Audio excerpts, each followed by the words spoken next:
I don't know, Mr. Shade of a Rubbish. I thought you were supposed to do, like, damage or something. I was just hoping for more, is kind of what I'm saying. Really? Oh, yeah. Oh, sorry. I didn't even notice that you died. Okay. Hello, my fellow mages, or more specifically, Runemasters. I am very excited and proud to bring you my latest and greatest creation. This is my first proper endgame monolith corruption pushing and just honestly cheat code of a build that makes you quite literally immortal. Just fix your eyes on the wardage as you watch all of the things you're going to watch here and enjoy, because it's delicious. But past that, I mean, for general farming, you are going to be running perpetually at super sprint speeds, teleporting every like 5 seconds while you automatically kill every single enemy around you without you having to aim, think, or really do anything other than run to the end of the echo. It's absolutely silly. And then if you want to actually press an offensive button, maybe, you have this chain endless line back and forth of Frostclaw triggering Elemental Nova Ice Edition that absolutely ruins everything. Balanced perfectly with infinite mana, the raw damage this has is insane, never mind the frostbite that it stacks up endlessly, being the delicious frosted cherry on top. This build really kinda has it all. It is ridiculously tanky, it is ridiculously fast, it is ridiculously good at just general mob clear, and it lets you just stand there AFK melting down bosses while you ignore every single attack that they do. I have never felt more comfortable in, I think, essentially any ARPG in any of the many hundreds of builds that I have crafted. I am really, really pleased with this, and it uses a lot of solid Runemaster shenanigans to really take advantage of the Frostclaw Elemental Nova Ice Barrage combination, getting constant buffs from both Teleport and our Runic Invocation, where we specifically use only the Ice, Fire, Ice setup in order to cast reowyn's Frostguard, which just adds to our unkillableness while also chipping in with little damage detonations. It really is a sweet symphony of skills, passives, and gear that has enabled this to absolutely just perform exceptionally. I am so, as I said, pleased with it, and I cannot wait to take you through the details, because there's some really, really fun interactions going on here, and I think it's an incredible showcase of just how much shenanigans, but still powerful shenanigans, you can have with Last Epoch. So without further ado, well, let's do. Oh, before we actually, do, I have made sure that the timestamps are actually working this time, so you can find everything that you need to for copying the build. I do apologize that failed last time. I realized it made it a lot more frustrating to kind of just paste onto your character.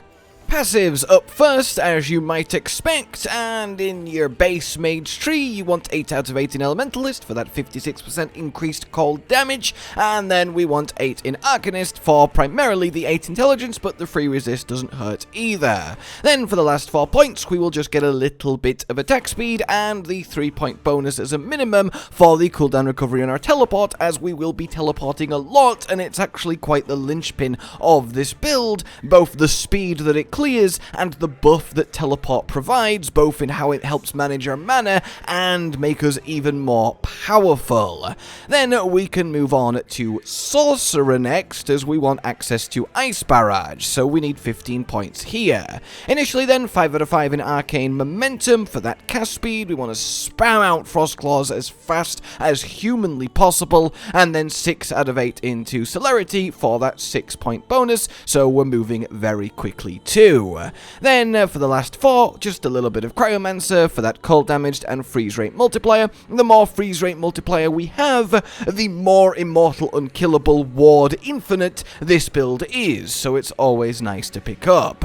Then we can go on to Runemaster proper. 1 into Unsealed Mana, and then 4 into Sphere of Protection, so that we can move on, and then we want to dunk the full 8 into Arcane Focus. Extra ward on every cast? Yes, brilliant, but the 8 intelligence is also very important, because we will be getting Rune of Renewal with 50 intelligence for a free extra 24% mana regen gain. This is kind of key as reaching a sort of critical mass equilibrium where you can chain cast with our amped attack speed Frostclaw on loop without actually running out of mana ever is the goal here, and this helps you do it. Eventually, once you get better and better gear, you will be able to drop this, but that won't be for a while. So then we want 1 point in Never Late so that we can go on to Rune of Dilation with specifically 7 ranks in it, so it lasts for 7 seconds. Since our teleport will have a less than 7-second cooldown, yeah, this is a permanent 10% cast speed and move speed, which is glorious. Then we want to have full Edict of the Scion, and that gives us an extra bit of size to our Elemental Nova explosions, and we also get a bit of ward when they go off, which is neat. Then we want to get ourselves 5 for the 5-point bonus in Eternal Tundras, so we're constantly gaining ward from having our hero rune available, and then we want to eventually go full 8/8 into Burning Wind. The 5-point bonus is nice, but that 16% extra damage to rares and bosses is very much needed because single target pure boss damage is the weakest part of this build. Bosses are still a cakewalk because they can't kill you, so you just stand there killing them, and you still kill them fairly quickly, but we need a little bit of extra help, and this is that. Then we want 8 into Ancient Inscriptions, again for the 8 intelligence to start building towards that 50 for the double mana regen, and the cooldown recovery is exceptional because again, we want to be able to teleport as often as possible. And the extra cooldown reduction on Ice Barrage and your Runic Invocation, as we'll be giving it a cooldown, isn't too shabby either. Then you may notice there is 2 points in Mental Catalyst. This, primarily for me, is to get specifically 2 intelligence, as without it I'm at 48 instead of the 50 required. So this one you're going to have to play a little bit by ear. Put these 2 points either in here if you also need more int, or you want to fill out your Burning Wind and have that extra damage instead. You could put 1 here and 1 Dilation, but you essentially just kind of have to look at your gear and where your int has lain, and then decide how much Mental Catalysis you need to get the int that you need to get to 50 int. Oh, alrighty then, let's get on to the skill tree, with the quick interim that, yeah, you can see I am perfectly on 50 intelligence, which is kind of the minimum needed. This is a load of cooldown reduction and a load of mana regen, but, you know, also just the benefits of having a lot of intelligence are really massive in this ward-based build. Elemental Nova is up first, and we want a full 5 out of 5 in damage in area. 40% larger, 40% hitting harder, what's not to love? Then we want to activate Ice Nova, so it is specifically an Ice Nova, as we're all about pushing cold frost damage and stacking all of the lovely things that frost does do, like chill, like freeze, like frostbite. So this whole area is what we care about. We don't want fire novas and we don't want lightning novas. Then we want to get 2 points into Tranquility, primarily so that we can then get 4 out of 4 in mana cost -12, and this helps hugely because mana, again, it guzzles mana does this build, and conquering that mana consumption was what really brought this online, and as you've been seeing, it now does have infinite mana, and this is one of the big reasons why. In any case, we then go on to get just a point in Glyphs of Winter to then get full 3 out of 3 in Shatter Nova. We will be shocking our enemies, we will be igniting them, we will be chilling and freezing them, so this is a lot of extra damage, and it's very nice to have. Then we want to come down here and get 3 out of 5 in Glacial Might for that extra damage. The extra mana cost really does suck, which is why we've not gone for 4 out of 5 yet, and then the final 1 point in Freezing Cascade, as we might as well have it. Now, my Elemental Nova is currently level 19 instead of 20, because I was doing a little bit of a mana experiment with 4 out of 5 here, and it was just a little bit too costly. So for your final point, you want to just shove it in either Glyphs of Winter or Elemental Tranquility. Over to your Runic Invocation then. We want to initially come out left, go to your Tuned Approach, just so we can then get to 3 out of 3 in Inscribed Patterns. We will spend a lot of time with a Ra rune and 2 heal runes just above our head waiting to be used. So the mana regen from the Ra and the freeze rate from the Heo is really nice here. Then you want to take it to Author of Arcana, so we give it a cooldown and it refunds 100% of its mana, which helps hugely in, yes, again, this mana heavy build. Then we take it up to here for Immutable Order. Though another advantage of it having a cooldown, by the way, is it means we do spend loads of time with the aforementioned runes just above our head ready to use, and that gives us a multitude of buffs like Inscribed Patterns. So it actually having a cooldown is a positive, not a negative here, so it's just an all increase, which is really nice, especially as the only thing we'll be casting lasts longer than the cooldown of Runic Invocation anyway, so it really is a win-win.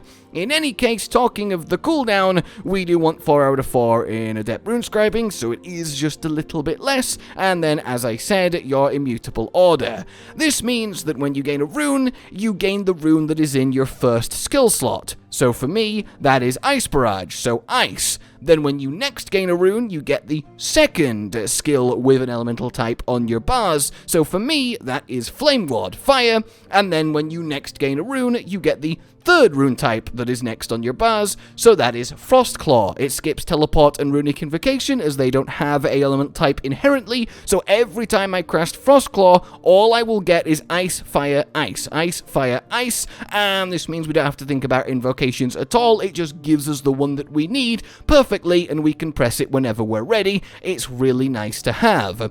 As is a Transcriber of Power, so that when we do press it, and this is one of the reasons we want it to have a lower cooldown, we get this nice cast speed buff and spell damage buff, which you really do feel. Then, to finish off, we want ourselves 3/3 in Runic Energy, and then copied Scrolls, so we have the chance to double cast the Barrier, and then double get the Explosion pop at the end. Moving on from that, we have the heart of it all in Frostclaw. Your first step is 3 out of 3 in Gift of Winter. This -6 mana and the chance to gain mana is everything here. It is essentially unplayable without 3 out of 3 in this, because you will just spend most of your time completely out of resources. Then we go 2 out of 5 here. The extra damage and Frostbite is nice, but it's mainly just so we can progress to Frost Beyond Time, and that's so we can progress to this. This is what makes it all work. Every Frostclaw has a 42% chance, so nearly 50-50, to cast an Elemental Nova where it lands and burst that ice damage and all of the goodness and status that comes with it, giving us ridiculous both damage itself, yes, and clear, as it's just huge AoE explosions everywhere all over the screen constantly, as you saw. And the reason there's so many of them is when we then go straight down here to get 2 out of 3 here, so then we can move on to Glamdring, so we can move on to Cold Star, so we can move on to On Through the Snow. This casts a second Frostclaw behind where your first one lands. This makes it home on the nearest enemy. Then we get a third cast of Frostclaw behind the second cast, and then we get a fourth cast of Frostclaw back to you, which means every time you press this button, you can potentially do 4 Frost Elemental Nova explosions. It comes at the cost of making it cost massively more mana, which is why we need to manage our mana so carefully here, but my god, is it worth it. It really, really is. And yes, yes, when this goes off, it does cost the mana that Elemental Nova costs, which is why we can't make it cost too much, because again, we run the risk of ruining the mana balance and permanently having nothing to work with. Again, I was experimenting with a node, which is why it's level 19 instead of 20. I tried Hand of Morditus, but that plus 2 mana, honestly, just a little bit too much. So what we want to do then is simply get Fen of the Frozen, and then put 2 points into Bright Frost for that extra cast speed. If you do get more ranks past this, then you do want to get to call him Ballista. To the teleport then, this one is fairly straightforward. Initially, we want to go left, and we want to get 2 out of 5 in Crystalline Passage. That 10% cold resist nicely counters the extra 12% cold damage taken over at Fragility here, and we also use it to then unlock Time Dilation for a bit more buffs from our teleport, which is nice, it'll last a little bit longer, and then get your Mana Tunnel. This is a huge deal. The extra plus 6 cooldowns doesn't matter, because we have enough cooldown reduction stacked that we have a 6.5-second cooldown teleport. As long as it's less than 7 seconds, we're doing good here. And the free mana is important, because the only time you're going to be casting Ice Barrage on a boss fight or a particularly tough group of chunky enemies is after teleporting. So we get that 57 mana for free. You will be teleporting, ice barraging, teleporting, ice barraging, and that's just kind of your loop, but we'll get to that in depth with the how to play it section. For now, get 4 out of 4 in your Frigid Departure for that lovely freeze rate multiplier. Remember, freeze rate multiplier equals ward, so that's a whole lot of it. Then we get 3 out of 5 here for that less cooldown on the teleport. 3's all we need, which is good because it's all we need to get Rock Phase to make ourselves immune to stun. Then we head right to get Resonant Plasma, mainly just so we can then get to Elemental Affinity, which we will max out 50% more damage after teleporting. Yes, please. Though that isn't the most exciting thing. The exciting thing is Elemental Dawn, Elemental Dusk, and Elemental Midnight, which make it so that when you teleport, you do 3 of your Novas all around you, which is obviously really, really good. So that finishes teleport off. Then to your Ice Barrage. We want to initially go right, get 2 in Biting Cold, then get 2 in Sublimation, and then get your Wintry Blast, and finally your Conquest, so we get as much width on its targeting as possible. Then we want to head south in order to get Eternal Winter, so it lasts longer. You really do notice this. And Looming Frost, 2 out of 4, 10 stacks is enough. Then we want the full 5 out of 5 Hailstorm for that 25% faster fire rate, and then 2 points in Cryogenesis for the extra damage. This is sort of the sweet spot of damage versus minus duration. And that's kind of it for Ice Barrage. It's fairly straightforward.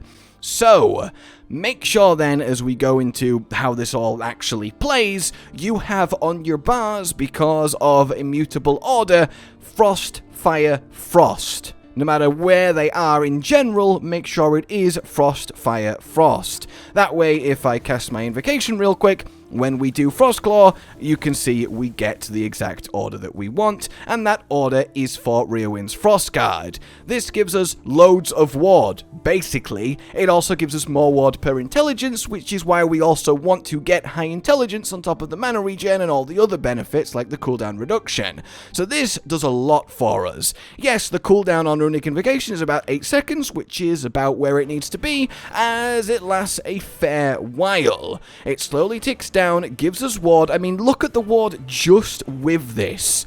And then eventually it will run out, and it does a pop of damage all around us, which is a nice little bonus. But the thing is, once we have our 3 above our head, we cast it, and then we get 3 more. Look at the ward now. I almost generated 2,000 just from setting this up twice. And then we sit hovering about 1,200 while it's active. And this is forever. The build will always have Wraithrin's Frostguard on you, which makes you so hard to kill on top of everything else. And by everything else, I mean, well, watch this. I am just going to catch Frostclaw and look at my ward. Here we go, and yeah, Is it not just a little bit silly? Like, it's so hard to die. Which, of course, you know, isn't a bad thing, but I'm only casting Frostclaw here. If I actually put on the Frost Guard, if I use my Flame Guard, we go up to like 5k, and then we just sit there. Infinite mana, infinite explosions, we're just so tanky, everything is dying, we don't have to move, we don't have to dodge anything, it's so glorious. So, in general then, how are we actually operating it? If you're just moving through an echo, if you're just getting past trash enemies, you don't really want to spend time focusing on them, you honestly don't even need to press this button. What you want to do is teleport so that we have our buffs going, the Rune of Dilation, that's all good, and then we're moving quite quickly, which is really nice. We do get some serious sprintage going on, but after we teleport, this is free, no 57 mana cost. So we teleport, we Ice Barrage forward, and then we just run forward. And that Ice Barrage will kill everything ahead of us. So we Ice Barrage, teleport, keep running, Ice Barrage, just keep running, Ice Barrage, keep running, teleport, Ice Barrage, that's it. That's the entire cycle for progressing through a dungeon. Only if we ever have to stop for some reason, if we have to kill a boss or a tanky rare enemy, do we actually have to start casting the Frostclaw and adding extra damage. Or if we're against a boss, of course. But for the most part, simply just moving through the dungeon, putting your Ice Barrages down will get the job done. And if there's a few enemies left alive behind you, you can actually cast it behind you and then keep running, and it will finish everyone off behind you so you still get the XP and the kill credit. It's just marvelous. Having one going in front of you and then one going behind you, it's just so good. In any case, then, when you're actually fighting a boss, when everything is going, yeah, just consistently spam the Frostclaw, it will do its bouncing back and forth, yada yada, and then you want to make sure you teleport on cooldown. Teleport, cast Ice Barrage. Do not cast Ice Barrage outside of teleport or you will run out of mana. Use your Runic Invocation every time it's off cooldown, teleport off cooldown, Ice Barrage, and that's it. Save your Flame Ward for if you're ever particularly in danger, but other than that, you just want to press everything as it comes off cooldown. View your teleport cooldown as your Ice Barrage cooldown against a single target enemy or boss. It really kind of is it. It's not the most, like, intensive thing to pilot, but the results really do speak for themselves. With that all said then, let's go on to gear. This is where things get quite fun. As I said, make sure you have at least 50 intelligence. So you have the base intelligence from your passives, and then you want to have things like +7 intelligence on your gloves. You want to have an offhand catalyst that gives intelligence. Get to that 50 intelligence.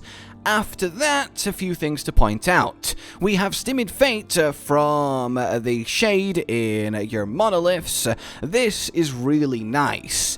It's not peak, it's not what I would have on at a level 100, 500 corruption pushing, but for everything else, it's just comfortable. The ward decay's good, the movement speed good, the 70% cooldown off your teleport is very good, the extra dooms that are going on are nice, the increased damage over time affects our frostbites that we're stacking up. Yeah, this is a really comfortable pair of boots to have on this build, and I really do mean it with the frostbite. You can see how rapidly it starts to really apply to this target dummy. We're very quickly just sitting comfortably towards the 40 stacks mark, which is a lot of dot damage going into him. I mean, just look at that as it slowly wears off. 4.5k every tick consistently while you're maintaining Frostclaw. So yeah, I really do like these.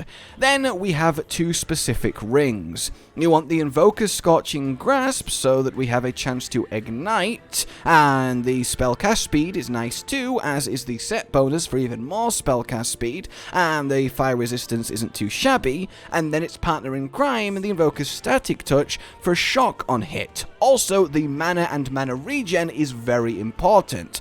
The main reason though these are so good is, as we saw, we have on our Elemental Nova, the Shatter Nova, more damage to shocked, ignited, frozen, chilled. We're doing all three, and that makes it really, really pop. Past that then, the next most important thing is solving your mana. You want to have a wand that has minus mana cost, plus mana, and mana regen. It's such a difference maker. It really, really is. Essentially, until you can stand there and cast Frostclaw endlessly, repeatedly, without going out of mana, in fact, without losing mana, then you need to have more mana regeneration baked into the build. So, for example, the extra mana regen that I've got on this Catalyst. That's what you need to solve first. Then, the big stat is freeze rate multiplier. Get that everywhere you can. So I'm very happy with this amulet, for example, but anywhere you can get freeze rate multiplier, like this chest innate, yeah, you want as much of it as you can get, because freeze rate multiplier, it translates into ward when you cast your frostbite. On top of, you just instantly freeze every enemy on the screen everywhere, which is a nice little extra bonus. That is one important one to do. Then you of course want to get all of your resistances to 75% when you can. I'm lacking a little bit, especially physical here, but the thing is we have so much ward, it still kind of doesn't matter, because even taking full damage, we have so much ward, we just absorb it effortlessly and then build the ward back. But it's still definitely something to get on top of, especially when you start pushing harder content. So when it comes to specific items, specific uniques and such, you really only have two that you should consider, both of which, of course, I've not managed to have drop for me. My relic here is just this. It's nice, the +1 to all skills, it gets the job done, but it's not required, it's just something that I have gotten hold of. So the two uniques that you really want to look for are as follows. Snowdrift Boots from the Spirits of Fire timeline, and this is just a huge increase to your frostbite, so damage-wise this is where it's at, even if the Stimid Fate is your speed clear option. And then Frostbite Shackles that drops from Frostlich Formosus in the Blood, Frost and Death timeline, as again it's a huge frostbite increaser, and between this and the boots, you will really solve any boss damage problems you have. If I had both of these, yeah, I would be showing you it absolutely melting any given boss, and I'm really sad that I don't. I have killed the Frostlich so many times. In any case, yeah, it makes a big difference. Then after all of that, you just kind of want your general nice increases. Increase elemental damage, increase cold damage, increase spell crit chance, increase crit damage, so on and so forth. You have a quite bit of variance when it comes to your items here. Then, for your idols, there is a couple that are really important. Chance to apply Frostbite with cold skills is huge for really ramping up those stacks, and then idol that I don't currently have, though anything that helps you with your mana is very much nice too, but the idols that I'm currently farming for, that I don't have any yet, is you want one that increases both your Frostbite duration and your cold damage over time. That can drop, and it is one of these glass ones. I just don't have any yet. Past that then, we are pretty much done. This is my super speed, instant freeze, everything, blow it all up, frost novas all around you, ice barrage, killing things 3 screens away, you're just unkillable, immortal, infinite ward, and everything is wonderful, you know? I realize it's not the most succinct name in the world, but hey, I think it really kind of conveys what I want it to. I hope you enjoy using this, and it really is the one if you want to never have to worry about ever dying and can just sort of mindlessly push through all of your monoliths and start farming up those empowereds, get your corruption stacked, and just kind of sit in everything, because who needs to dodge when you have endless ward? For now then, let me know what you think. Like you've enjoyed this, subscribe and hit the bell for more. And until we meet again, a goodbye. Josh, Cotton, and Hollow with the videos, dropping the humor like a hammer on your tippy toes, bringing entertainment on a daily arrangement to take our insanity and turn it into entertainment. Yes, I said entertainment twice, to reiterate that it is nice to look into your faces on a mostly daily basis when you let us in your homes to make the whole world a stage. Goodbye.